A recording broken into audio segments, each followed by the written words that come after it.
Bien, ahí ya estamos en línea. Saludamos a todos quienes estaban esperando que nos conectáramos. La verdad que teníamos algunos problemitas técnicos, pero ya estamos en línea con ustedes para estudiar ya este capítulo, ya el penúltimo tiempo de estudio de este libro que nos ha llevado algún tiempo, más que nada al pastor aquí, agradecerle como siempre su disposición para compartirnos este estudio que necesitábamos, ¿cierto? Para, venía dentro de los blancos, ¿cierto? Como Unión Femenil Nacional. Así que les saludamos, bendecimos sus vidas y ya como vamos atrasados, vamos a darle al tiro nomás, pastor, el tiempo para que nos comience el estudio del libro de hoy. Que el Señor le bendiga y también permita que nuestros oídos y nuestro corazón esté dispuestos para escuchar lo que el Señor tiene para cada uno de nosotros.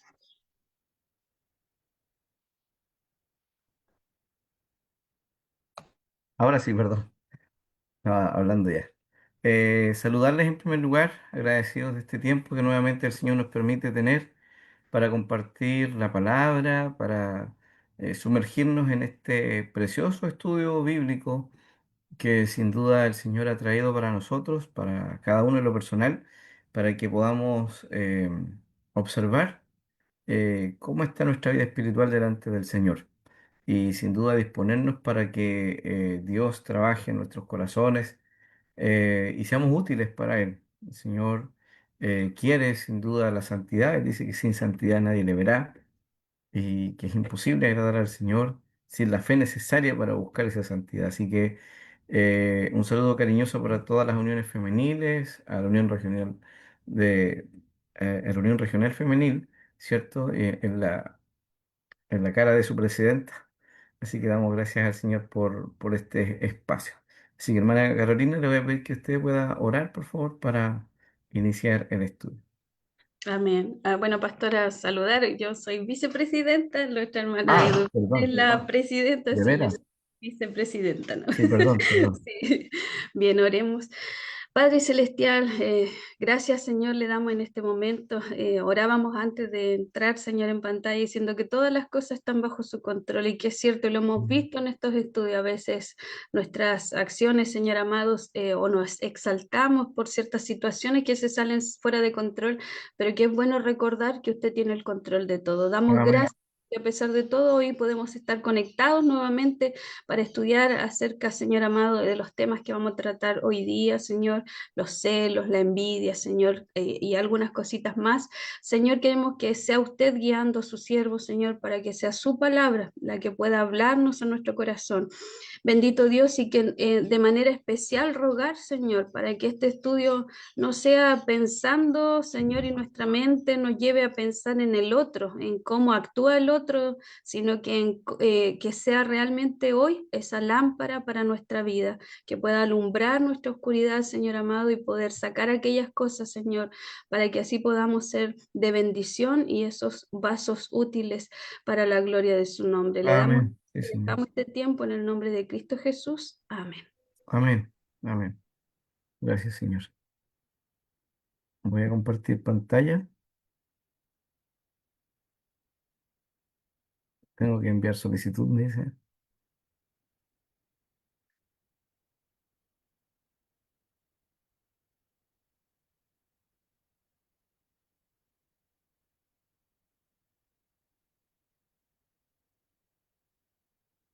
Ahí sí.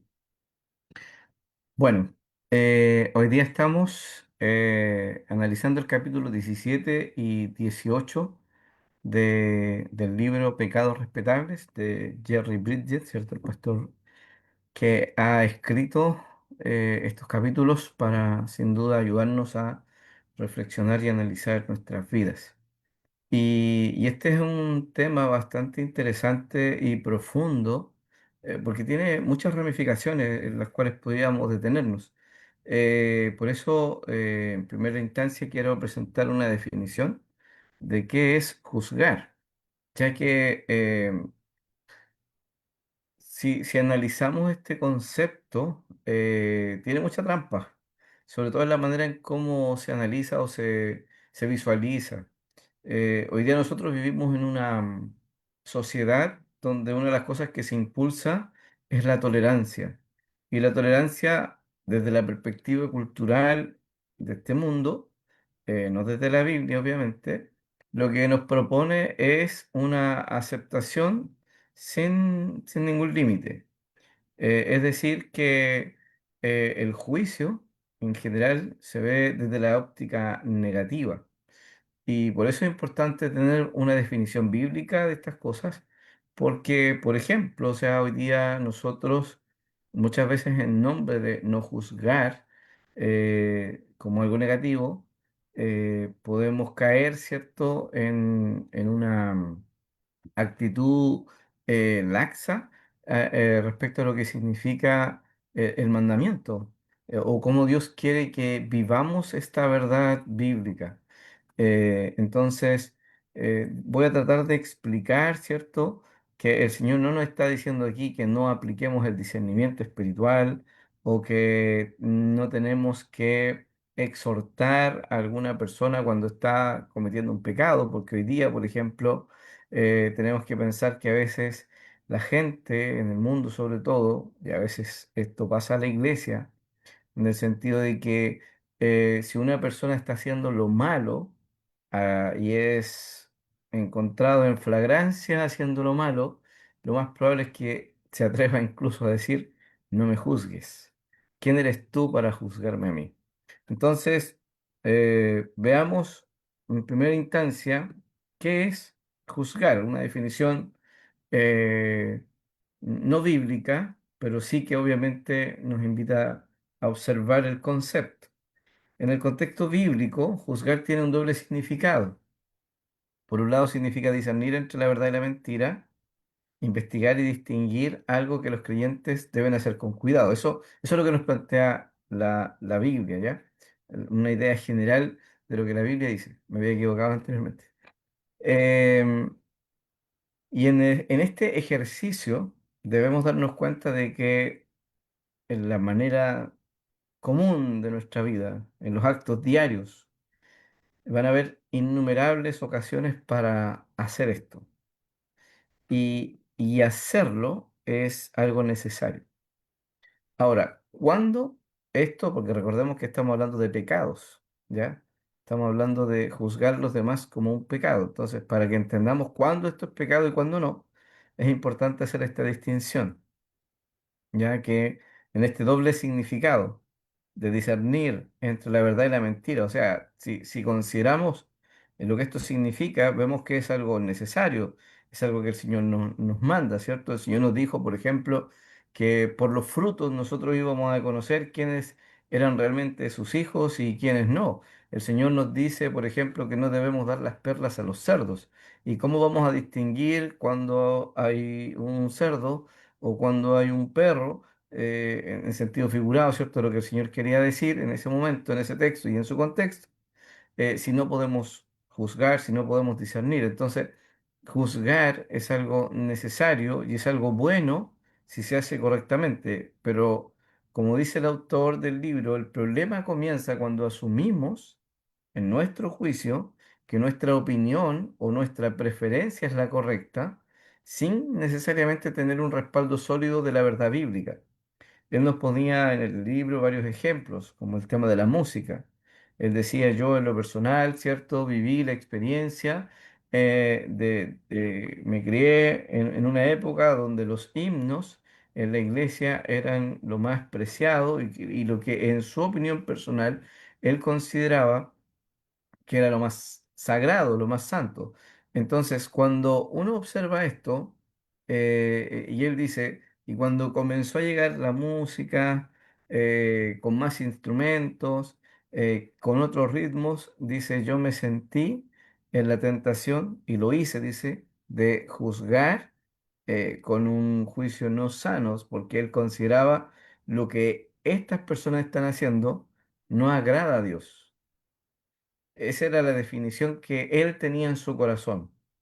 No era solamente no me gusta la música, era él fue más allá. Y ese es el cuidado que nosotros tenemos que tener cuando ejercemos el juicio, ¿ya? Porque el Señor no nos dice que, el Señor dice que no debemos juzgar, ¿cierto? Apuntando a esto de que no tenemos que tener una opinión en la cual creamos y asumamos que esa es la verdad absoluta, sobre todo cuando no tenemos un respaldo bíblico. Por eso dije al principio que no es lo mismo, por ejemplo, si yo encuentro una persona que está robando o que le están quitando la cartera a una persona al lado mío y yo digo, no importa, porque no tengo que meterme porque no sé cuáles son las motivaciones de esta persona, entonces no voy a decir nada.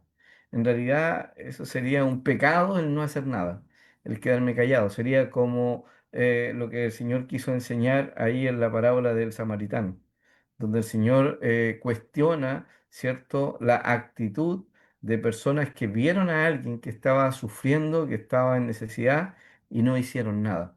Entonces, tenemos que entender con claridad la diferencia y la distinción entre aquello que significa juzgar con justo juicio, como dice la Escritura, y al mismo tiempo el no juzgar a los demás en un punto en que caemos en el pecado producto del egoísmo y del orgullo en nosotros. Entonces, es muy importante que sepamos entonces que la iglesia tiene una misión de discernir, tiene una misión de sacar a la luz la verdad, tiene una misión de denunciar el pecado.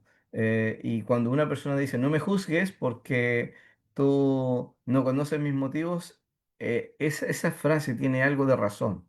Es verdad, ninguno de nosotros tiene la capacidad para saber cuáles son los motivos de otra persona para hacer lo que hace.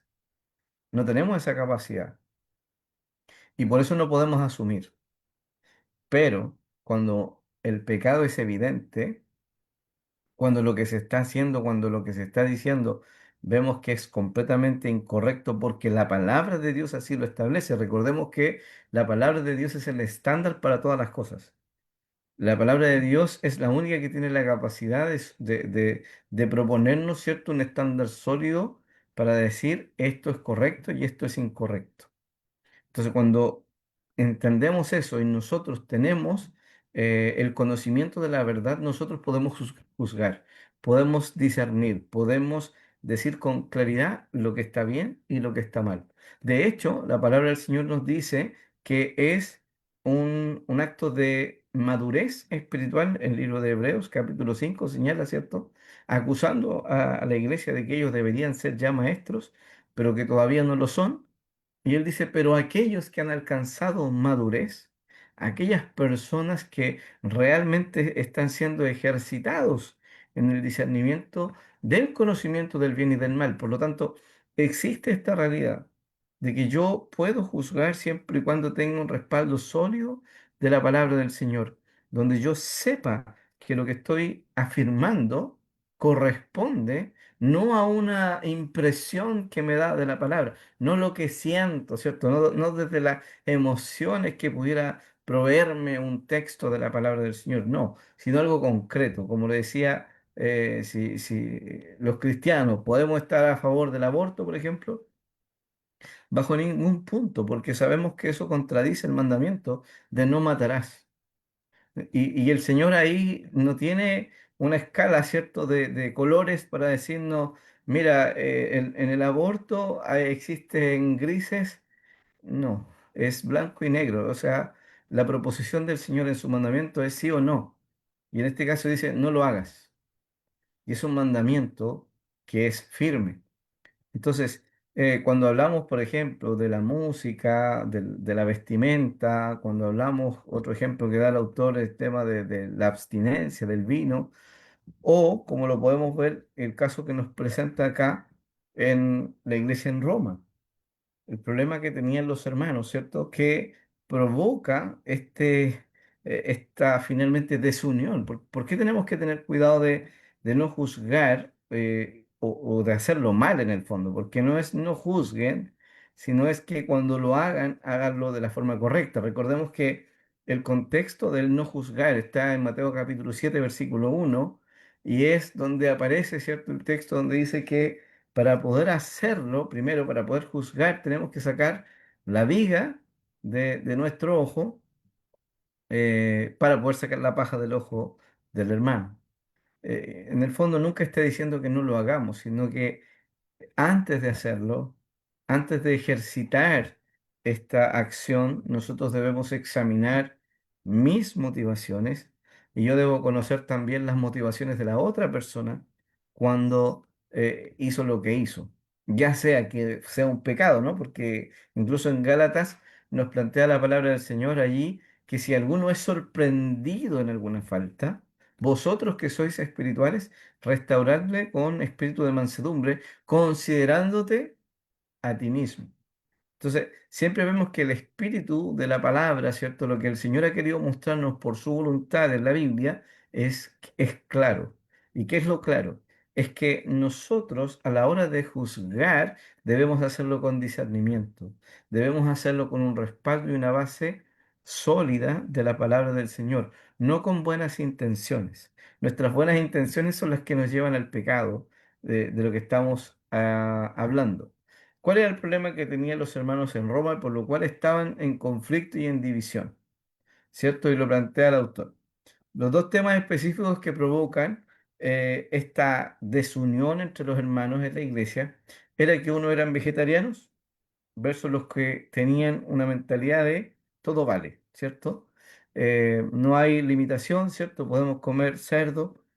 Yo creo que hoy día quienes tengan acercamiento a amistades o personas que son de la iglesia adventista, por ejemplo, se van a dar cuenta que no es tan fácil convivir y tratar ciertos temas sin a veces querer hacer un chiste o una broma y a veces media pesada.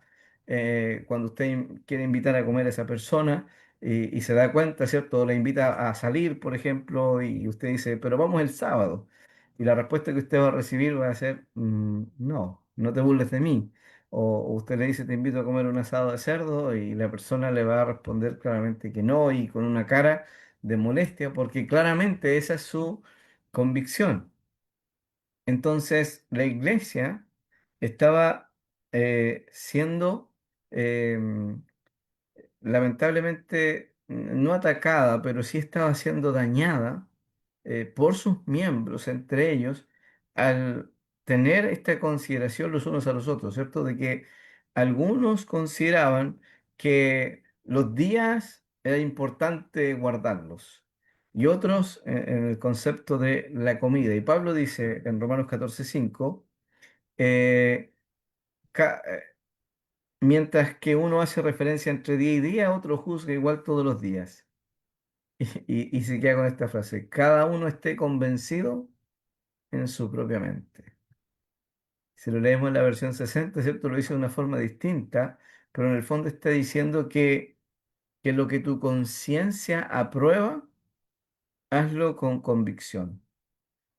Y si tú lo haces, porque tu conciencia, ¿cierto?, te da testimonio de que no estás pecando y no estás yendo contra un mandamiento específico de la palabra del Señor, y tú tienes esa información de que tu hermano está haciendo eso para la acción que está cometiendo, entonces tú no juzgues. Esa es la idea. Entonces, eh, debemos reconocer que la práctica de este pecado divide a la iglesia, nos separa. ¿Por qué? Porque básicamente lo que el Señor, eh, cuando dice que no juzguen, lo que Él está haciendo en el contexto del libro de Mateo, capítulo 7, y quiero tomar ese texto como referencia, lo que el Señor está atacando principalmente era el concepto que los fariseos tenían de sí mismos. Los fariseos tenían un alto concepto de sí. ¿Recuerdan la parábola del fariseo y el publicano? Dice que esa parábola fue dada por el Señor específicamente para aquellos que confiaban mucho en sí mismos. Tenían un alto concepto de sí y confiaban tanto en ellos que ellos creían que lo que ellos decían era, era casi igual, de hecho era así, era igual que lo que Dios decía. Por eso la acusación de Jesús contra ellos también fue que ellos invalidaban el mandamiento de Dios por las tradiciones. Y traigo esto como ejemplo también. Pensemos que los fariseos una de las cosas que hacían era pedirle a la gente que se lavara las manos, que era una práctica que estaba reservada para los sacerdotes, para un grupo específico de personas, no era para todo el pueblo. Ellos no solo hacían y obligaban a la gente a hacer eso como que eso era la voluntad de Dios, sino que más encima distorsionaron el concepto de lo que Dios había pedido respecto a algo particular. Entonces, ese es el peligro que tiene, ¿cierto? El juzgar de la manera en que el Señor lo está prohibiendo. El juzgar a los demás, ¿verdad? Por tener una opinión diferente, una posición diferente respecto a ciertos temas donde no son elementales, no están tan establecidos desde la palabra del Señor. Eh, por eso es importante que hagamos la diferencia. En la iglesia, entonces, habían dos grupos claros, definidos dentro de la iglesia, ¿cierto? Unos que eran vegetarianos y pensaban que por ser así, por abstenerse de cierta comida, ellos creían que tenían una moralidad superior. Y se enfrentaban al desprecio de los que decían, si nosotros damos gracias, todo está limpio. Como el Señor le dijo a Pedro, mata y come. Entonces, debemos recordar que la iglesia estaba viviendo una transición también en este sentido, cuando el Señor le da esa revelación a Pedro, ¿cierto? De mata y come, no solamente le estaba mostrando un tema de alimento, sino que el Señor tenía por objetivo mostrarle, ¿cierto? Este sentido de que los gentiles también eran su pueblo. Entonces, es interesante considerar esto, que las personas pensaban que tenían un conocimiento superior. Unos pensaban que tenían una moralidad superior y los otros pensaban que tenían un conocimiento superior. Y estaban divididos. Entonces, el punto cuál es, que ellos sabían que si daban gracias al Señor, los que decían no hay problema, podemos comer de todo. Estaban ambos grupos haciendo juicios, juicios que Dios no quería para su iglesia. Por eso debemos reconocer que esta acción, como les dije al principio, ¿cierto? Es fácil caer, es fácil juzgar a quienes tienen opiniones diferentes a las nuestras y esconder nuestra falta bajo el manto de convicciones cristianas. ¿Cierto? Por ejemplo, si, he conocido a personas que han sido alcohólicos. Entonces, ellos, por el daño que le hizo a su vida y por todo lo que significó para ellos estar en esa posición antes de conocer a Cristo y reconociendo el milagro de Cristo en sus vidas, entonces ahora deciden y determinan no beber ni una gota de alcohol en ningún momento. E incluso estos hermanos, que yo sé que lo que hacen lo hacen con amor para el Señor, pero llegan incluso a tener conflicto para tomar la cena del Señor. Incluso allí no quieren porque ellos dicen, pero si esto era lo que me hacía daño. El problema no es la convicción del hermano o la decisión del hermano o la hermana que dice, no quiero probarlo, nunca más, porque esto representa para mí mi pecado, mi debilidad y lo que me destruyó. Sino es que cuando ve a otro cristiano tomándose una copa de vino o si en la iglesia se toma, ¿cierto?, con vino y no se quema el alcohol en la cena del Señor, Él juzgue y diga, esto desagrada a Dios y lo afirme como una verdad categórica. Eso es lo que implica el juzgar a los demás. Allí, en ese momento, estamos pecando. ¿Por qué? Porque finalmente el Señor no quiere que nosotros nos dividamos o que estemos separados, ¿cierto? Mirándonos con diferencia por este tipo de cosas. Entonces, y escondido bajo un concepto de una convicción cristiana. Espero que se vaya entendiendo. Ahí mi hermana me dice sí o no. Entonces, ¿qué le dice el Señor a los romanos? No se juzguen unos a otros. No importa cuál sea su posición. Luego añadió, tú, ¿quién eres que juzgas al criado ajeno? Para su propio Señor está en pie o cae, pero será afirmado porque poderoso es el Señor para afirmarle. Básicamente Pablo le está diciendo, dejen de actuar como Dios con sus hermanos creyentes en Cristo. ¿Por qué? Porque Dios es el juez, no ustedes. Es decir, y aquí a veces entra la confusión, ¿no? O sea, porque, insisto, aquí estamos hablando de preferencias. Aquí no estamos hablando de cosas elementales. Entonces, nosotros no debemos juzgar desde esa perspectiva, porque para yo poder hacer un justo juicio, yo debería conocer cuáles son las motivaciones y cuáles son las intenciones que tiene esa persona. ¿Cuándo juzgamos a los demás pecaminosamente?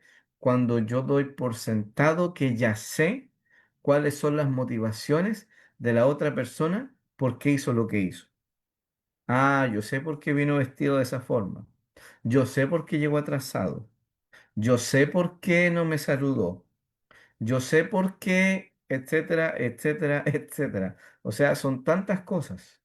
Entonces, nosotros deberíamos, como decíamos al principio, discernir.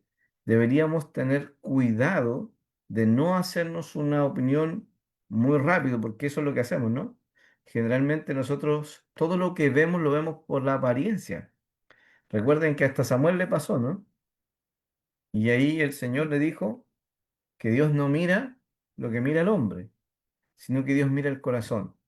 Y esto es muy importante, sobre todo para aquellos que se creen más espirituales en las iglesias, que creen que tienen la capacidad de ver lo que está en el corazón.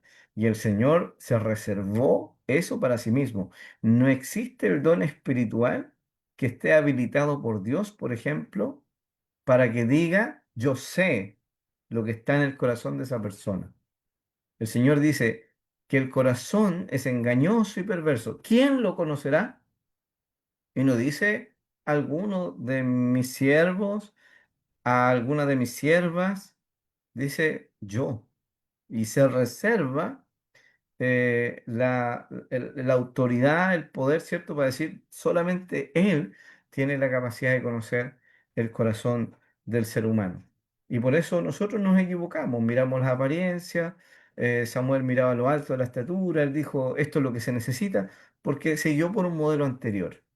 Entonces nosotros podemos caer exactamente en los mismos errores y por eso tenemos que tener cuidado, reconociéndonos a nosotros mismos como personas pecadoras. Entonces, ¿qué es lo que el Señor nos está pidiendo? Que no juzguemos de la manera que lo hacen todos, que lo hace nuestra naturaleza humana. Mi naturaleza humana me hace mirar a una persona y ya hacer una película completa. Yo escuché una palabra que me dijo mi esposo o mi esposa y con eso ya tengo la orquesta lista. Ya sé cuál es la sinfónica.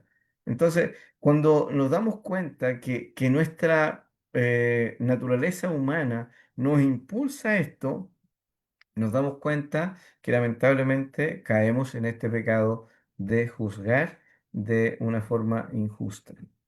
Uno de los conceptos que nos plantea el autor y que es sumamente importante, aunque él dice para la época, no recuerdo en qué año escribió el libro, pero él dice, no es algo muy importante, al menos así se ve para su sociedad, y hoy día no sé si es tan distinto, la verdad, pero la doctrina en muchos lugares no tiene la relevancia que debería tener.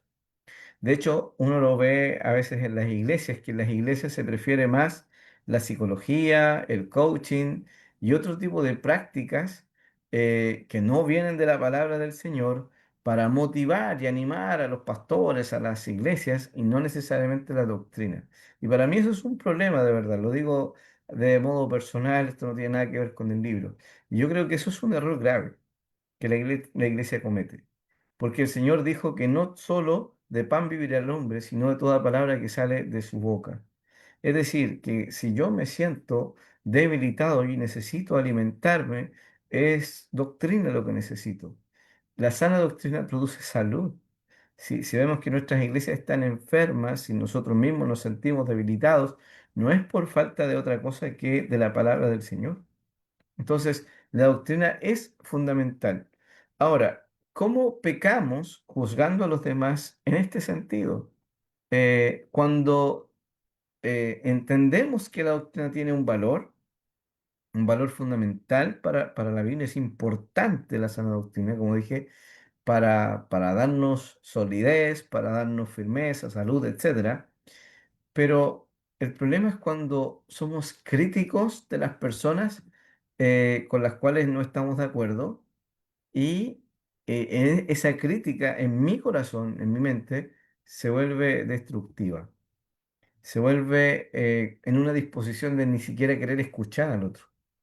Yo no sé si ustedes han visto esto, pero es triste ver que a veces, porque aquí no estamos hablando no estamos comparando con los testigos de Jehová, con los mormones, no, aquí estamos hablando entre cristianos verdaderos, ya diferencias que pudiéramos tener, no sé, por ejemplo, los dones espirituales, ¿cesaron o no cesaron? Ya es una doctrina bíblica, pero no es elemental. No es lo mismo hablar de los dones espirituales que de la justificación o de la salvación, ¿cierto? Por gracia. No es lo mismo. Entonces, podemos encontrarnos con hermanos que puedan estar en el tema de los dones, lo voy a tomar como ejemplo, o ya, de la venida de Cristo. La doctrina fundamental de la venida de Cristo es que Cristo vuelve, ¿cierto? Pero ¿cómo vuelve? Somos amilenaristas, milenaristas, premilenaristas, postmilenaristas. Entonces existen diferentes formas de entender la palabra del Señor. Lo que yo puedo observar es si las personas que dicen y afirman estas cosas como hermanos en Cristo son personas que aman al Señor, son personas que fielmente sirven a Dios con su vida aunque podamos disentir en esas cosas, si yo veo una espiritualidad firme, fortalecida en el Señor, quizás mi vida y mi punto distinto a ese puede ser como lo que vivió Apolo, ¿se acuerdan? Cuando él predicaba con pasión la palabra, pero lo escucharon Priscila y Aquila y le dijeron, mira, ven para acá, queremos ayudarte, ¿cierto? Y él no tomó mal esa recomendación. Entonces, es posible que en nuestro disentir con algún hermano, con alguna hermana, respecto a una posición doctrinal, pueda hacernos hacer un justo juicio, en el sentido de que nosotros podemos argumentar y decir, mira, esto me parece correcto. Por mencionar algo personal, nosotros educamos en casa. Hace varios años estamos con nuestros hijos en la casa. Bueno, nuestro hijo ya salió de cuarto medio. Nuestra hija hace algunos días se graduó de octavo año y damos gloria a Dios por eso, porque pasó de curso. Pero no estamos, digamos, en el sistema tradicional. Y yo podría decir con orgullo, ¿cierto? Esta es la mejor forma. Yo podría decir, esto es lo que toda la iglesia debería hacer. Pero mi iglesia, por ejemplo, sabe que nosotros jamás hemos obligado, impulsado o promovido esto como algo que todos tienen que hacer. Pero sí hay convicciones que uno puede compartir y beneficios que uno puede mostrar en el proceso y también lo difícil que es el desafío. Sin embargo, porque nosotros tengamos esta convicción y porque nosotros creamos que esto es algo positivo para nuestra familia en lo particular y hemos estado dispuestos a asumir el desafío, no significa que nosotros le vamos a imponer esa realidad a los demás hermanos o vamos a empezar a criticar y vamos a empezar a hablar mal de aquellos que tienen a sus hijos en el colegio. Obviamente sí, lamentamos con mucha tristeza y dolor cuando vemos que lamentablemente las personas en este sentido de la educación tienen que ver a sus hijos sufrir el bullying u otro tipo de situaciones, ¿cierto? Producto de cómo está el sistema hoy día en Chile. Entonces, quiero poner estos ejemplos para que se entienda de que nosotros debemos saber diferenciar si lo que yo estoy pensando, lo que yo estoy creyendo respecto o las decisiones que estoy tomando respecto a la doctrina son cosas fundamentales. O sea, por ejemplo, si viene un testigo de Jehová y me dice Jesús no es Dios, Jesús es un ser muy importante, es un ser que fue creado con mucho cariño, con mucha autoridad, pero me dice no es Dios, yo tengo todo el derecho a decirle a esa persona, tú estás equivocado. tú eres un hereje por decir eso. Tengo toda la autoridad porque la Biblia afirma categóricamente que Dios existe en tres personas y que las tres personas son iguales y que las tres personas merecen el mismo respeto, la misma adoración, la misma consideración. No hay ninguna distinción en el sentido de Dios en las tres personas. Entonces, cuando alguien me va a decir algo así, yo puedo reaccionar y puedo, no con que esto es lo que apunta de aquí, ¿no? De que no debo volverme crítico al punto de que yo quiera destruir a la otra persona con mis argumentos. Yo no debo tener ese corazón. Si yo caigo a ese extremo, obviamente estoy pecando en este sentido. Entonces, otro punto que nos presenta el autor es el espíritu de crítica, ¿cierto? La persona que tiene un espíritu de crítica son aquellas personas que siempre están buscando y encontrando la falta en todo y en todos. Esto es muy importante, hermano, porque a esto es este es el corazón, podríamos decir, del juzgar a los demás y por qué es pecado, ¿ya? Porque estamos hablando de una persona que siempre, no algunas veces, sino siempre, porque por favor traten de sobrellevar estas dos cosas. Nosotros debemos distinguir, debemos criticar, la crítica no es mala, ¿ya? El punto es cuando yo siempre estoy buscando lo malo, o sea, no importa, como dice aquí, el tema de conversación, no importa la persona, la iglesia, siempre va a haber una disposición de hablar en contra. Y no solo eso, sino que cuando hablamos de espíritu crítico, estamos hablando de una persona que disfruta cuando encuentra razón a su crítica. O sea, no es solamente hacer la crítica y tirar la piedra, esconder la mano, no. Estamos hablando de que una persona todo lo encuentra malo, todo es contrario. Hace poco estaba hablando de una persona que mientras leía esto me acordaba de esa persona, porque nunca lo he escuchado hablar bien de la iglesia. No es bautista por si acaso, pero desde lo conozco y me decía, ¿y por qué? ¿Por qué los pastores no se preocupan de esto? ¿Por qué no hacen esto otro?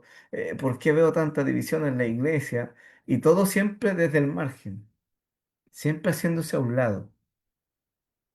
Y yo le daba un argumento, sí, me dice, tiene razón, pero ¿y por qué esto otro? Entonces como que le resolvía un problema a sus dudas y luego me metía a otra cosa, pero siempre es crítica. Entonces es terrible, pues yo decía, pobre pastor que lo tenga de oveja, porque sin duda es complejo, es enfermizo.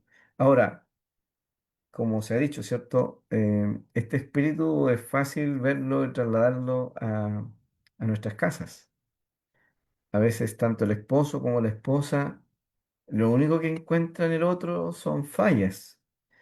O en los hijos. El autor nos da el ejemplo ahí, ¿cierto? De un papá que lo único que hizo fue, entre comillas, por el bien de su hija, siempre hablarle en tono de crítica. Y dice que cuando se dio cuenta de que ya la había embarrado, finalmente la hija ya estaba como una mujer promiscua y drogadicta. Es decir, nosotros tenemos que darnos cuenta que esto es algo serio en nuestra vida porque provoca efectos negativos, dañinos, nocivos en la vida de otras personas. Es como la raíz de amargura, ¿no? Que contamina, que hace daño. Por eso tenemos que tener cuidado y eso es importante, de que si yo me veo a mí mismo como una persona que está criticando sin a veces la necesidad, ¿no? Me llamó la atención la estadística que dio el autor de que por cada crítica necesita 7 alabanzas. Y usted sabe, si nosotros vemos el, el paño blanco y el punto negro, lo primero que vamos a ver va a ser el punto.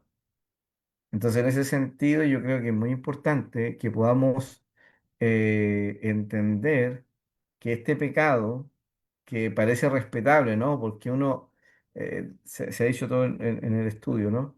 lo vestimos de espiritual, lo vestimos como de algo bueno.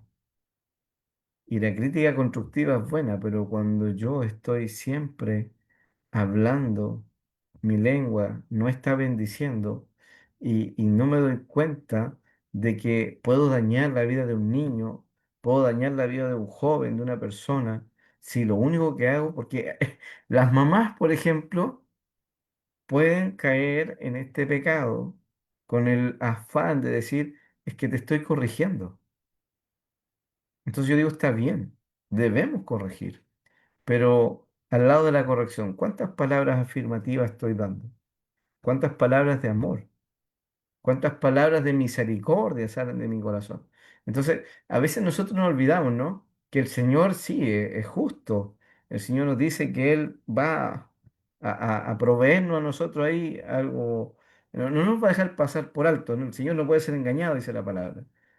Pero con cuánto amor Él nos recoge, cuántas palabras de amor estamos recibiendo, cuántas promesas del Señor estamos recibiendo a diario, cuando Él podría simplemente ah, no hacer la vista gorda, pero sí castigarnos. Debemos examinarnos. Preguntémonos, ¿tenemos un espíritu de crítica? ¿Encontramos las faltas en los demás continuamente y fácilmente, en especial cuando se trata de los miembros de nuestra familia o de nuestra propia iglesia? Cuando usted piensa en su iglesia, cuando piensa en su pastor, cuando piensa en los hermanos, en el liderazgo, ¿qué es lo que encuentra? ¿Cuáles son sus opiniones? Ahí podemos examinar nuestro corazón, ¿no? Y vernos eh, cómo estamos. Bueno, yo quiero hacer una invitación. Mi invitación es que pueda vivir por la fe aceptando las diferencias. El Señor quiere que vivamos en armonía, ¿cierto? El Salmo 133 nos dice que es maravilloso cuando el pueblo del Señor está junto y en armonía. No dice uniformidad, dice armonía. Y eso es importante porque para que exista una armonía se necesita la diferencia. Eso es lo que nos provee, ¿cierto? Una orquesta, ¿no? Una sinfónica. Múltiples instrumentos, cada uno necesitado de afinación, de cuidado y de alguien que lo lidere como el director.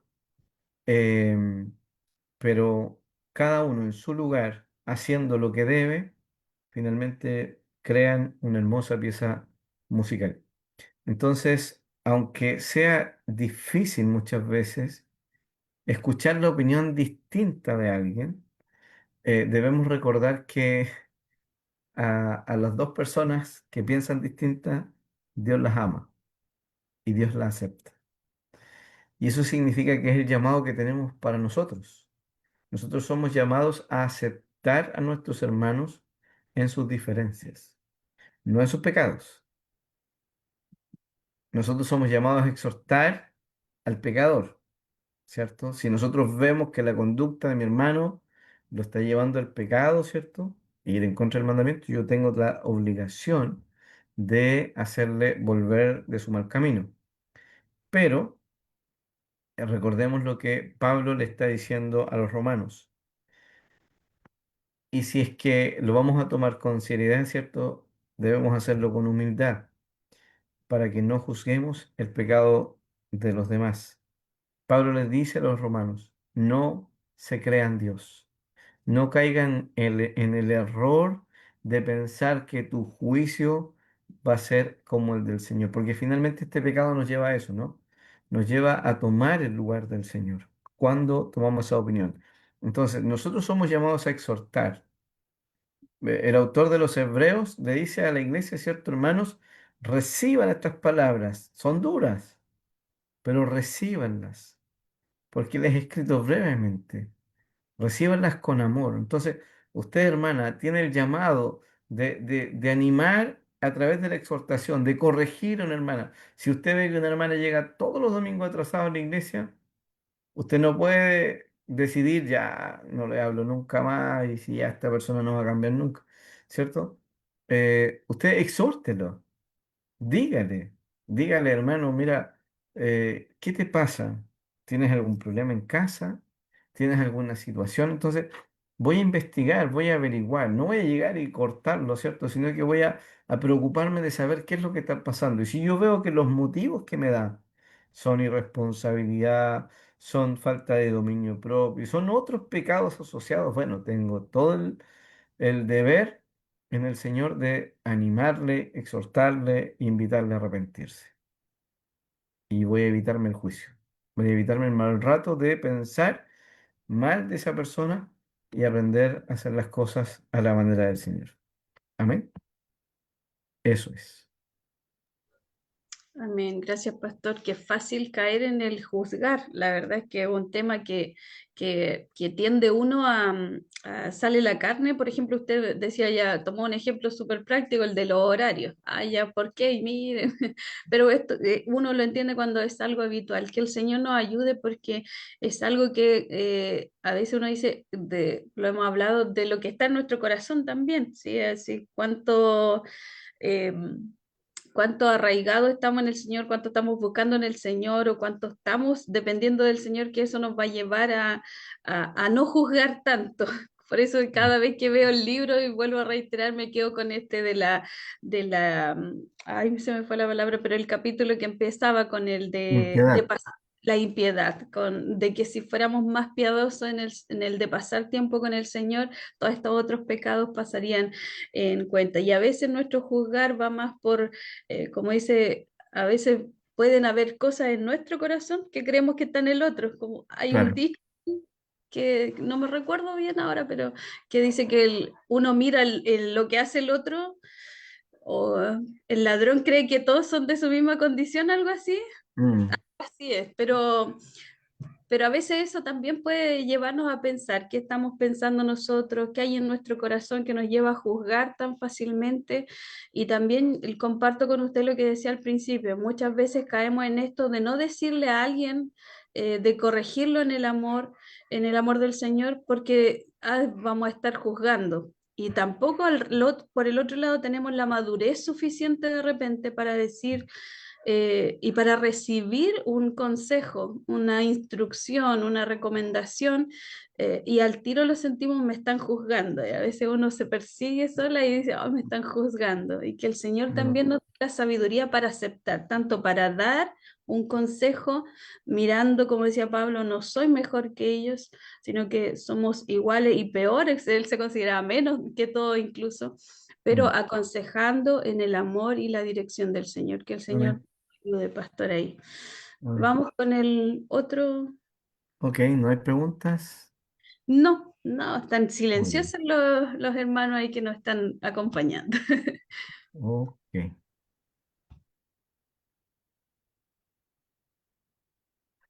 Bien. Ahora nos corresponde el capítulo 18, envidia, celos y pecados similares.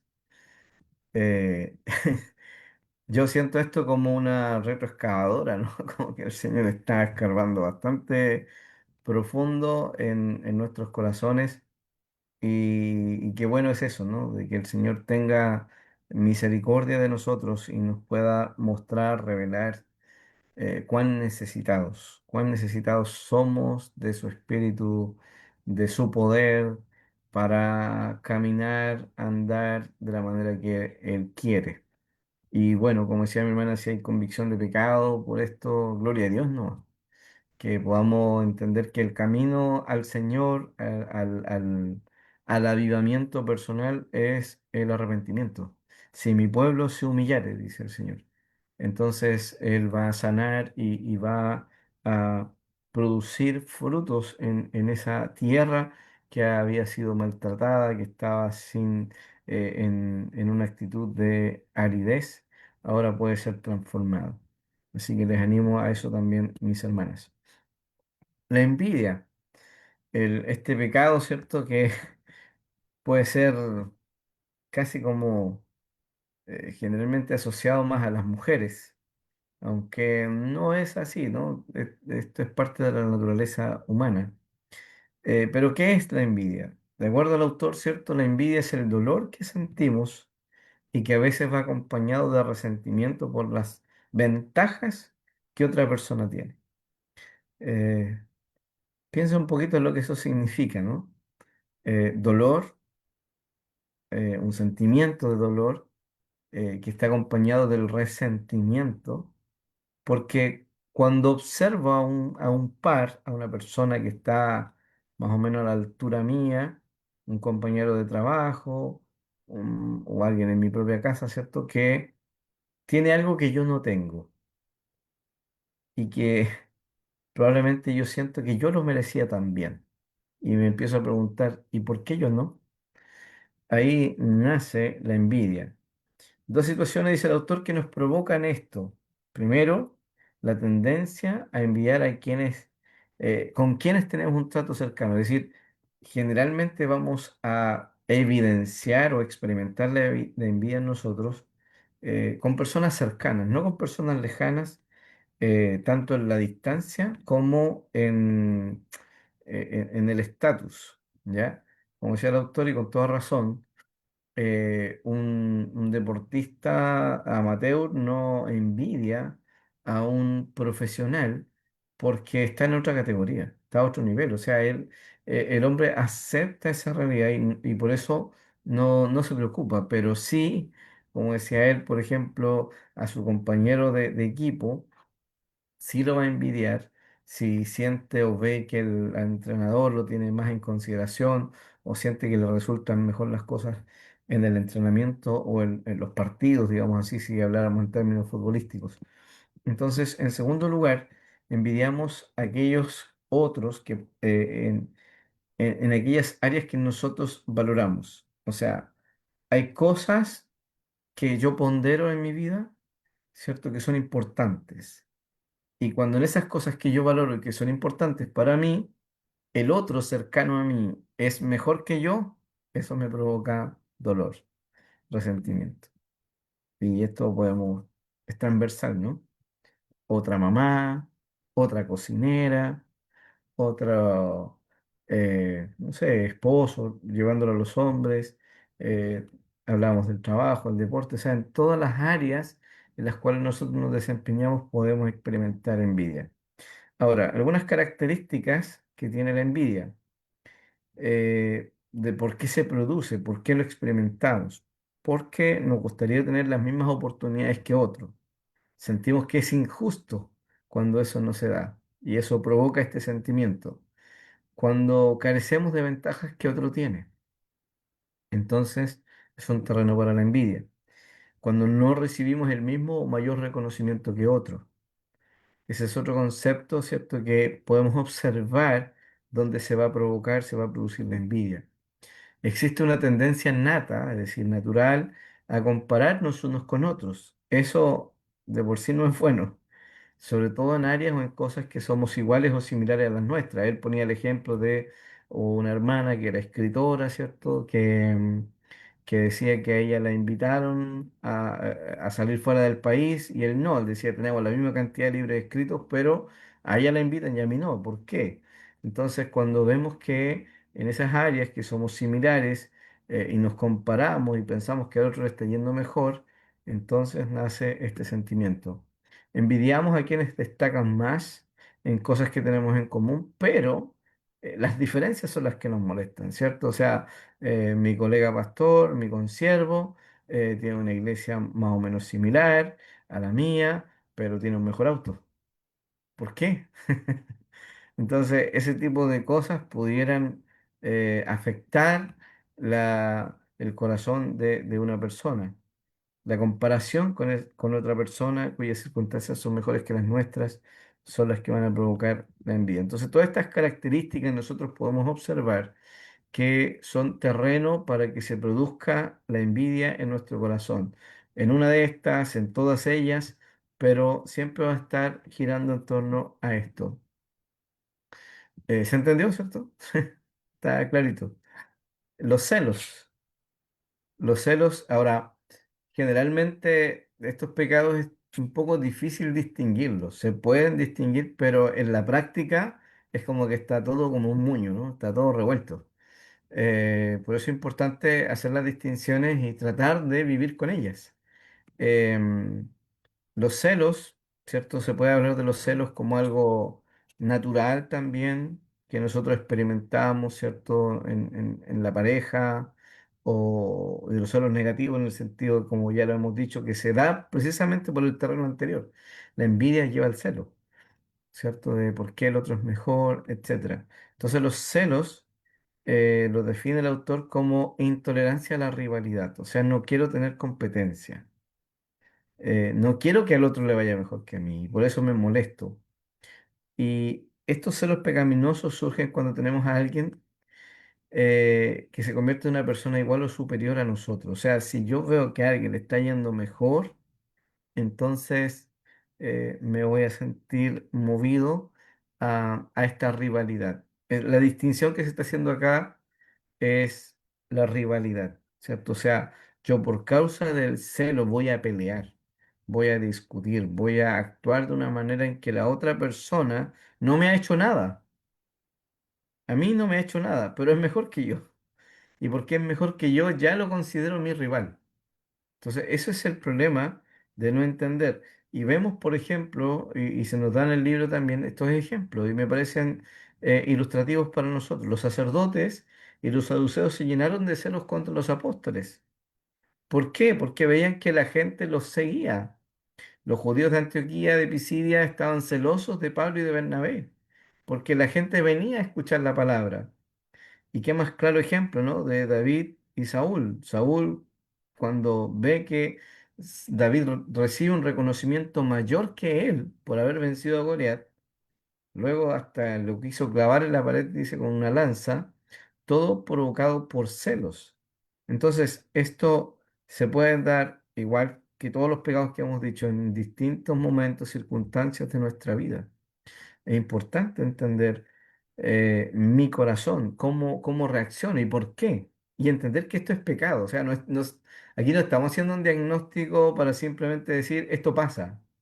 No, la idea de esto, hermanas, es que nosotros podemos considerar esto pasa y es pecado. Y cada vez que yo me dejo controlar por estas cosas, yo estoy pecando. Y debemos reconocer que la rivalidad puede llegar al punto de querer matar a otro. No tenemos que pensar como no, a mí no me va a pasar. Caín mató a Abel por celos, por envidia. Entonces, no es menor. Ahora, ¿cómo podemos confrontar la tentación de envidiar o de sentir celos a los demás? Primero, y esto me ha parecido muy interesante, porque esta no es la primera vez que tocamos este punto. En varios capítulos ya se nos ha exhortado a confiar en la soberanía de Dios. Para muchas de las cosas que vivimos a diario, antes de la transmisión, compartíamos en la oración, ¿cierto? Que la intranquilidad es tan fácil que llegue, pero poner nuestra mente, poner nuestro corazón, decir, Dios, tú estás en control, nunca lo has perdido. Somos nosotros los que muchas veces perdemos de vista que el Señor está en control y no solamente como que me está mirando, sino que todo depende de Él. Es importante entender, ¿cierto?, cuando vivimos en contextos donde hay personas que son mejores que nosotros. Primero aceptar eso, aceptar que Dios le quiso dar más inteligencia a otra persona, le quiso dar más gracia a otro, ¿cierto? Porque nosotros siempre lo conversamos acá con los niños, se los reforzamos, tanto nuestros hijos como los niños de la escuela dominical, porque, claro, la inteligencia es un don de Dios. Y hay niños que a veces pueden estudiar, no necesitan hacer mucho esfuerzo para entender, ¿cierto? Y hay otros que no. Entonces, claro, el que no envidia y tiene celos del que le es más fácil. Y el que le es más fácil siente orgullo y critica al otro y se burla. Y se siente aburrido en la clase, ¿cierto? Y no pone atención con el maestro. Entonces, es tan importante entender de que aquel que le ha sido dado un talento tiene una responsabilidad de cuidar lo que Dios le ha dado y saber usarlo en la medida que Dios ha dispuesto para su vida, porque Dios tiene un plan con cada persona en los talentos y habilidades que nos ha dado, y es una responsabilidad. Entonces, yo debo asumir mi lugar en el cuerpo de Cristo y en el mundo del Señor. Es decir, debo entender que nadie está por casualidad, a nadie el Señor lo ha dejado sin nada, a todos nos ha dado gracia, pero no todos vamos a estar en una posición de reconocimiento público, no todos vamos a tener una función en la cual la gente nos va a aplaudir por lo que hacemos. Yo siempre pienso en Ezequiel. Ezequiel como un hombre que el Señor le dice, mira, te encuentras entre espinas y escorpiones, y ahí tienes que servir. Y háblale a la casa rebelde. Y no seas rebelde tú como la casa rebelde. Háblale a la casa rebelde ahí en el capítulo 2. Y le dice, y te escuchen o no te escuchen, tú háblales. Porque si no le hablas, vas a ser igual de rebelde que ellos. Y me llama tanto la atención, porque después le dice, y no te van a escuchar. No te van a escuchar. Porque son tan rebeldes y tan duros. Y, y en lo personal, cuando observé esa realidad, es como que a veces Dios permite que tu vida y tu ministerio sea simplemente de testimonio. Porque a veces uno, ¿cierto?, se hace expectativas. Y uno dice, con mi trabajo, Señor, yo espero que pasen tal o cual cosa, ¿no? La maestra de escuela dominical, la esposa en su matrimonio con el esposo no convertido, y se proyecta y no pasa nada. No pasa como uno quisiera. Entonces, no debemos olvidar, hermanos, hermanas, que Dios es soberano. Dios hace como quiere, con quien quiere. Lo importante es ser fieles a lo que Dios nos ha dado. Debemos entender eso como primera cosa. Todo proviene del Señor. Él es quien empobrece y quien enriquece, quien humilla y quien exalta. Así nomás. Entonces, si Él me permite por momentos estar arriba, gloria a Dios, ¿cierto? Tenemos que decir como Pablo, por todo y en todo he sido enseñado, en la abundancia y en la pobreza. Yo puedo decir, todo lo puedo en Cristo que me fortalece. Porque sé vivir, dice Pablo, sé vivir en ambos lugares de, de, de donde Dios disponga. Ahora, aquí no estamos hablando, hermanos, de estar en una mala situación por causa de mi pecado, ¿cierto? Porque a veces nuestras malas decisiones nos llevan a momentos muy complejos. Cuando hablamos de la soberanía del Señor, estamos hablando de, por ejemplo, nosotros estamos predicando de bienaventurados somos cuando somos perseguidos por la causa del Señor. Es decir, y eso es terrible pensarlo, ¿no? Para la mente de este mundo, no para el cristiano. Pero lamentablemente hoy día la iglesia está tan débil espiritualmente que escucha estas palabras y se sorprende. El Señor nos dice que cuando nosotros queramos vivir una vida piadosa, una vida de entrega, de consagración, una vida que predica el Evangelio, que hace las cosas bien, entonces el mundo te va a odiar, el mundo te va a perseguir y nosotros vamos a sufrir la misma realidad que sufrió nuestro Señor. Y eso es, el Señor dice que todos los que quieren vivir piadosamente van a padecer persecución. Yo le decía a la iglesia ayer, el Señor cuando nos llamó, nos dijo cómo era el camino. Dijo, si alguno quiere venir en pos de mí, niéguese a sí mismo. Tome su cruz cada día y sígame. Entonces, el Señor nos dijo cómo era. Por eso no debe extrañarnos que suframos y que más encima el Señor nos diga, mira, cuando estés pasando eso por mi causa, gózate, alégrate, como un mandamiento, no como si lo sientes, como un mandamiento. Y ese desafío tenemos nosotros. Entonces, yo puedo confrontar mi propio corazón reconociendo quién está gobernando mi vida y debo anhelar su gobierno sobre mí. Es Dios quien levanta a uno y va a humillar a otro. Si Dios te tiene en un trabajo o en la iglesia y tú estás dando todo de ti, pero no tienes el mismo resultado que tu hermano o que tu hermana, no importa. Lo que importa es que tú seas fiel y que tú estés dando tu 100%. Tu 100% puede ser el 30, como dice el Señor Jesús, ¿no? Pues no todos van a dar el mismo fruto, algunos al 30, otros al 60, otros al 100 por uno. Pero si tu 30 es el 100%, gloria a Dios. Tu obra va a dignificar y glorificar al Señor. Entonces, debemos recordar que todos los creyentes, ese hermano, esa hermana que es mejor que tú y que tú lo miras y tú dices, wow, yo no lo puedo hacer así. Me gustaría, me quiero esforzar, me anima ese hermano, esa hermana. Por ejemplo, si tú ves que alguien es mejor que tú para la oración, si tú ves que alguien es mejor que tú para el ayuno o otra práctica, ¿cierto? Otra disciplina espiritual o en tu desempeño como mamá, no sé, y tú ves que la otra persona eh, le cuesta menos o tiene más gracia o se ha esforzado tanto que lo hace bien y a ti te produce así como "Uy, cosquillas". Bueno, en vez de reclamar, enojarte, entristecerte y caer en la profunda depresión, de autoconmiseración y decir Señor y sentirte como el patito feo, en vez de eso, debemos recordar que ese hermano, esa hermana, es parte de mí. Ese hermano, esa hermana es mío. Es de Cristo, pero es mío. Es decir, somos un equipo.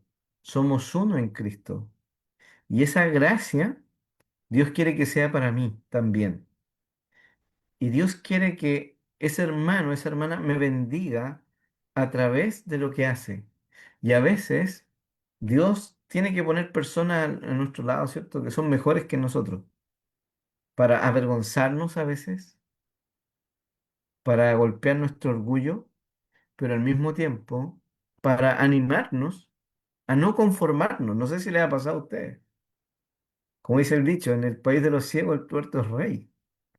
Entonces, si yo no tengo mayores expectativas de hermanos, hermanas que están en una consagración mayor que yo, que están, que son más inteligentes que yo, que tienen más habilidades que yo, en vez de tirarme para abajo, eso debería en mí producir el deseo de aprender, de arrimarme al buen árbol para que su sombra me cobije. Porque aunque no llegue a la estatura, ¿cierto? El Señor dijo que el discípulo no es más que su Señor. Pero si se esfuerza, va a recibir beneficios. Entonces, el hecho de que Dios tenga a hermanos, hermanas con mayores ventajas que nosotros deberíamos decidir, en vez de sentir celos por aquellas personas que nos superan, deberíamos reconocerlos y honrarlos, puesto que somos parte de un solo cuerpo espiritual. Y es el Señor el que ha distinguido, ¿no? No somos entre nosotros los que hemos hecho la distinción. Es Dios quien nos ha distinguido. Es Dios quien quiso que este fuera pastor, que este fuera músico, que este otro fuera maestro, etcétera. Dios lo quiso así. Dios te hizo esposa. No desees el lugar de tu marido. ¿Cierto? No pienses que crear los hijos es peor que estar afuera sudando para ganarse el pan. A veces, aún en esas cosas, ¿no? Como que pensamos que podemos desear. Dios nos libre de aquello, ¿no? ¿Cómo podemos confrontar nuestro pecado? Entender que si gastamos nuestra energía emocional en la envidia, en los celos, o sea, si yo me doy al pecado, me entrego a este pecado en mi interior, yo pierdo de vista quién soy, pierdo el tiempo. La idea es que la vida no se nos pase, hermanas, sintiendo este tipo de cosas en nuestro corazón que son tan fáciles de experimentar, pero que hacen que tu vida se vuelva nada. Dios te hizo, Dios te creó para que tú florezcas, para que tú vivas con un propósito definido, para que tú sirvas a tu Señor donde estés, con lo que Dios te ha entregado y que des tu máximo. Eso es lo que Dios quiere. Si tú quieres confrontar tu corazón, la envidia, la tentación de sentir celos por alguien, recuerda que si te metes ahí, vas a perder tu tiempo, vas a perder tu vida y vas a vivir en amargura Y en vez de ser una persona agradecida y feliz, vas a terminar arrugada y amargada. Otro aspecto que el Señor nos plantea a través del libro, que tiene que ver con pecados, ¿cierto? Que se anidan en el corazón, eh, que nos llevan a vivir en un interior oscuro, la competitividad. ¿Qué es la competitividad? Es el afán que algunos tienen por siempre querer ganar, siempre ser la persona más importante. Nosotros diríamos el florero de mesa. Entonces, la competitividad es básicamente una expresión de egoísmo, ¿ya?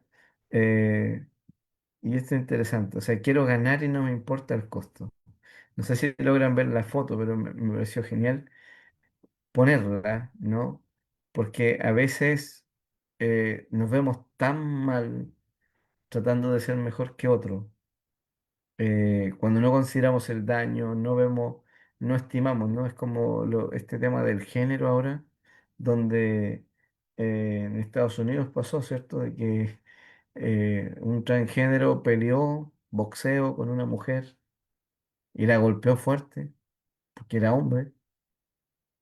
Entonces, ¿cómo es posible que el egoísmo, el orgullo y el deseo de llegar a una posición, no importando el costo, me hace aplastar a la otra persona? Eh, yo digo, somos así, lamentablemente, sí somos los seres humanos, pero el Señor quiere que nosotros peleemos con esto y erradiquemos esto de nuestra vida y de nuestro corazón. Obviamente, esta actitud no refleja que nosotros amamos a los demás como deberíamos. Dios espera que nosotros amemos como Cristo amó. Y la competitividad, ¿cierto? Este deseo de ganar, como decía el autor, a veces puede ser una persona muy piadosa, muy cristiano, muy entregado al Señor en la iglesia, pero cuando lo veo en el partido de fútbol, cuando lo veo jugando una pichanga, se transforma. Entonces, es verdad, hay que tener cuidado, ¿no? He visto hermanas, las he visto hermanas, ¿cierto? En juegos, en dinámicas que hay que ganar y a veces no se dan cuenta que los niños, los jóvenes la están mirando y eso es pecado, ¿ya? Y aquí algo bien interesante que nos plantea el autor es que no debemos confundir la competitividad que tiene esta carga negativa con la excelencia en nuestro trabajo. O sea, es importante ser competentes en lo que hacemos. Nosotros debemos trabajar con excelencia, debemos hacer las cosas bien, para el Señor, ¿cierto? Pero cuando yo quiero sobresalir sobre otro en lo que hago, en la actividad que sea, con el afán de ganar y de recibir el prestigio de lo que eso significa, ya he pecado en este sentido. Y eso es lo que tenemos que cuidar. Amén. Uno de los últimos aspectos, ¿cierto?, es el control, que es el querer controlar a los demás para nuestro beneficio, para obtener lo que queremos. Creo que es un tema recurrente. El autor ahí da un ejemplo de un amigo pastor que le preguntó cómo estaba cierto matrimonio y él le dice, mira, en realidad las cosas no están bien porque ella siempre quiere tener el control. No son solo las mujeres controladoras, y lo dice el autor, y esto es una realidad. Y siempre cuando hablemos del pecado, por favor, entendamos que estamos refiriéndonos a la naturaleza pecaminosa. Con frecuencia, ¿cierto? Dice el autor, uno quiere tomar las decisiones y se enoja si no se hace lo que la persona dice.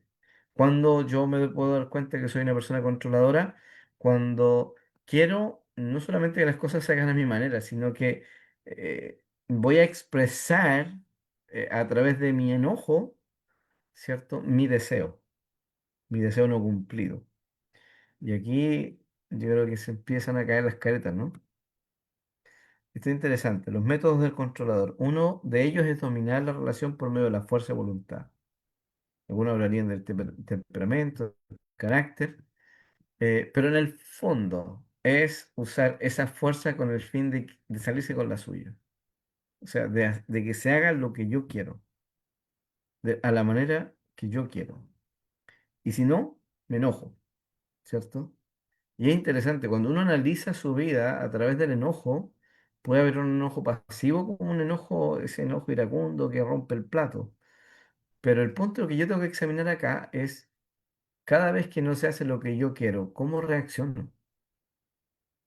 Cuando no se hace mi deseo. Y con prontitud, quizás las mamás, ¿no? Cuando dan una orden en la casa, ahí puede examinar su corazón. Em, Esto puede llevar claramente a una persona que está bajo este sentimiento y este deseo de hacer sentir al otro como incompetente. Y yo creo que eso es muy importante. Cuando yo quiero y yo sé usar las palabras para que la otra persona se sienta culpable, para que la otra persona sienta su incompetencia, porque yo quiero que las cosas se hagan a mi manera, eh, a veces no dimensionamos el daño. Yo creo que esto es muy importante. El pastor nos daba el ejemplo de un músico que no aceptaba a su director. Y una de las cosas que dice él que comenzó a hacer este músico fue desacreditar al director. Entonces, debemos examinar esto, porque obviamente esto que estamos hablando representa una debilidad de carácter. Una persona que tiene esto, generalmente el control viene por la inseguridad. Una persona insegura es una persona controladora. Y nosotros que somos cristianos, que tenemos al Señor guiando, cuidando nuestra vida, nosotros deberíamos asumir esta realidad, ¿no? De que el Señor tiene el control, el Señor guía mis pasos, el Señor me cuida, por lo tanto yo no tengo que estar preocupado por querer controlar, ¿cierto? Entonces, y lamentablemente se forja esto, de incluso estar dispuesto a desacreditar y destruir la credibilidad de una persona con un falso testimonio. Porque a veces se habla de una opinión, ¿no? Una opinión personal de alguien, no necesariamente de una verdad, y tenemos que tener cuidado porque después vamos a hablar de la lengua, pero sí es un tema, ¿no? Por eso ya, mis hermanas, llegando al final, necesitamos el poder del Espíritu Santo y necesitamos la ayuda de nuestra familia, de nuestros hermanos. Necesitamos abrir nuestro corazón, abrirnos para que realmente el Señor ilumine nuestra oscuridad y podamos ver lo que no vemos. Porque estos pecados que hemos mencionado no son menores, no son respetables. Para Cristo significó su muerte. O sea, pensemos en eso. Eh, no, y esto lo leo textual del libro, ¿no? No vaya por la vida albergando envidia, celos o teniendo siempre que ganar o salirse con la suya. Recuerde, Dios resiste a los soberbios, pero da gracia a los humildes. No se ponga en la posición de estar en oposición con Dios. Porque cuando hacemos eso, hermanas, despreciamos al Señor. Cuando no vivimos bajo el control del Espíritu, cuando no estamos saturados del Señor, al punto de que cuando hablo lo hago con gracia, cuando me enojo incluso logro controlarme porque el Señor está en mí y puedo dar gloria a su nombre, puedo dar testimonio de la obra poderosa que el Señor ha hecho en mí. Eso es lo que Dios quiere. Entonces yo debo resistir la tentación y debo confiar en el poder del Señor, porque si no lo hago, lo que estoy haciendo es menospreciar la cruz. Estoy menospreciando al Señor. Estoy creyéndome mejor que Él, más sabio que Él, más bondadoso que Él, más piadoso que Él. Y eso es imposible, es una tontera. Por eso que el Señor nos guarde, nos ayude y nos guíe en este proceso de santificarnos y de hacer morir en nosotros lo terrenal. Que Dios nos bendiga. Ese ha sido el capítulo 17 y 18 del libro Pecados Respetables. Amén, gracias Pastor. Ya nos queda menos, ya la próxima semana, no, de esta semana a la próxima estaríamos ya compartiendo los últimos dos capítulos y agradecerle. Este es un tema bueno, yo creo que el Señor nos ayuda a examinar nuestro corazón, como dice el Salmo 139, y que pueda mostrarnos a cada uno de nosotros aquellas cosas que delante de su presencia no son agradables y que muchas veces están escondidos, ¿cierto?, en nuestro corazón Sí, y que a la luz de nuestros ojos estamos en lo correcto. A veces creemos que no, estamos bien, pero el Señor nos muestra, ¿cierto? Nos puede revelar a través de su palabra esas cositas que están ahí, como a veces no sé, me viene a la mente como cuando uno se pincha con estos cactus chiquititos mm, y de repente a ellos molestan las espinas, pero uno no las ve, no las las ve. siente nomás, pero molestan y a veces eso pasa con nosotros, es algo que molesta delante del Señor, pero nosotros no es tangible hasta que ya las vemos, tenemos que ver, detenernos a mirarlas y a poder sacarlas y el Señor, a veces son esas cositas que están ahí en nosotros y el Señor nos ayude porque yo creo que la intención es querer agradar al Señor y si eso nos motiva, el Señor puede limpiar nuestro corazón y quizá examinar. Muchas veces no entendemos esta raíz Mm, de celos, de envidia, porque usted decía algo y lo mencionaba en el libro, a veces hay una raíz que provoca este mm, tema, nuestras inseguridades, nuestros miedos, nuestros temores. A lo mejor lo hemos tratado a veces nuestras infancias, nuestras palabras, las muchas palabras no correctas que pudimos escuchar, nos mm, acarrean sentimientos, sensaciones, pero que en el Señor, estando en Él, Él puede romper nuestras cadenas y darnos libertad. Y amén. conoceréis la verdad y la verdad os hará libres y su Así verdad, es. ¿cierto?, nos puede dar libertad. Gracias, Pastor, nuevamente. Agradecer a cada uno de quienes pues, comparte, dice amén, comparte también el video y nada, agradecer su compañía, el que usted esté en este momento con nosotros acompañándonos y también quien va a escuchar, agradecidos de su tiempo. Pastor, que el Señor le Amén. bendiga junto a su familia. Damos gracias por los logros. Hoy no pensé que Consuelo ya de octavo, mire, y usted me lo ha dicho, pero en mi cabeza. Pero qué lindos logros, agradecidos del Amén. Señor por los logros, ¿cierto? Que Él permite porque son suyos, que Él le regala a nuestros hijos. Yo digo nuestros, si bien al tiro, bueno, nuestros del Señor son un préstamo que el Señor nos hace, Así pero es. que el Señor bendiga a su familia, bendiga a su esposa, bendiga a Pau. Y gracias, Pastor, yo muy agradecida con usted por este tiempo que ha dedicado para compartirnos este estudio y que la verdad ha sido de mucha bendición. No Amén. le puedo Amén. pedir que terminemos esto sin que usted pueda orar, Pastor. Amén. Sí, dar gracias al Señor por este tiempo. A Él damos la gloria, porque solo Él la merece. Y agradecer a las hermanas también por la invitación. Eh, ha sido un desafío hacerlo por un tiempo extendido y también de esta manera. Pero contento con el Señor por esto, porque también el esfuerzo nos hace bien. Y, y esperar que cada uno de nosotros pueda tomar la parte que le corresponde en este sentido. Y sí Amén. quería mencionar que decirle a las hermanas que empezamos tarde hoy día por problemas técnicos que tuvimos. Desde temprano se estuvo trabajando para estar en el tiempo que se había establecido a las 8 de la tarde, pero fue fuerza mayor que no se pudo estar. Así que pedirle las disculpas en ese sentido a todos los que quizás esperaban el estudio antes y por eso terminamos un poco más tarde a lo mejor. Sí, Bueno, gracias, eso. Pastor, por mencionar. Oramos entonces. Ujú.